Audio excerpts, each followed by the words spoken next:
I'm Ryan Apton, and this is Strategy Saturdays, the only web series on YouTube where Ryan Apton gives you his strategical tips to play better foosball. Today's tip, don't jump around. For a much more seamless game between transitioning from the front guys and the back guys and back and forth, instead of jumping around, it's a lot better just to stand there, and you don't have to be tall to do this. I always thought it was tall people that were good at this. Like when I jammed with Garrett Schirkenbach, he just kind of would stand there, and I'd be jammed. Oh, the ball goes there, the ball goes there, and it would be going back and forth across the table, and I couldn't get focused and grab the ball nearly as easily as he could. And I started working on the technique that he uses, and it's just standing there. If you're playing forward, you're just reaching out with your left hand and grabbing either rod where the ball goes. So instead of jumping all the way back and maybe fiddling, messing with the rods and your own perception of where the ball is getting weird because of your jumping, just standing there and being cool, calm, collected.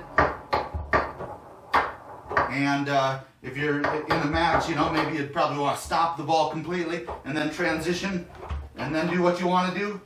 Instead of the ball comes randomly back there, you jump it and it probably goes out of your own zone.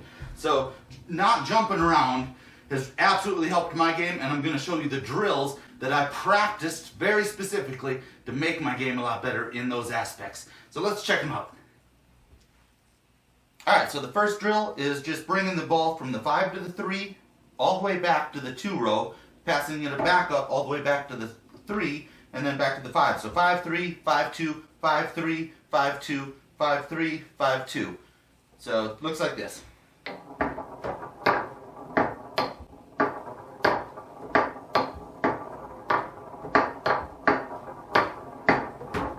So notice there's no body motion at all other than my arm just reaching back and grabbing this. So then the next drill is 5, I'm going to skip this 2-bar entirely and just get used to grabbing where this rod is. So it'll go 5-3, 5-3, 5-3, 3, 3, 5-3, 3. I think you get the picture.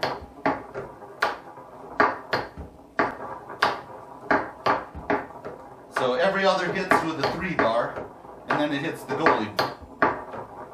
So, goalie, 5-row. 3-row goalie, 5-row.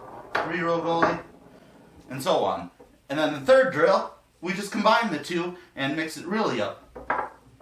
5, 2, 5, 3, 5, 2, 5, 3, 5, 2, 5, 3.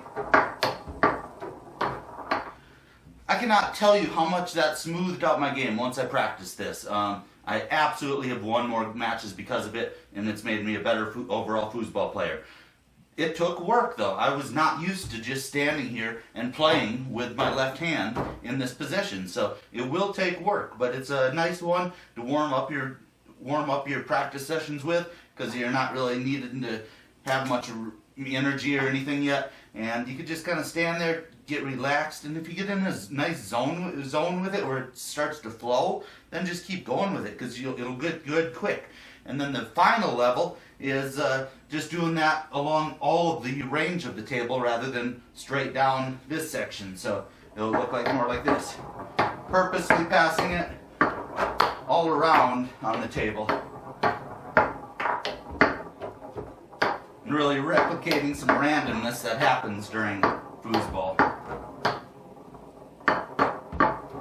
Whoops.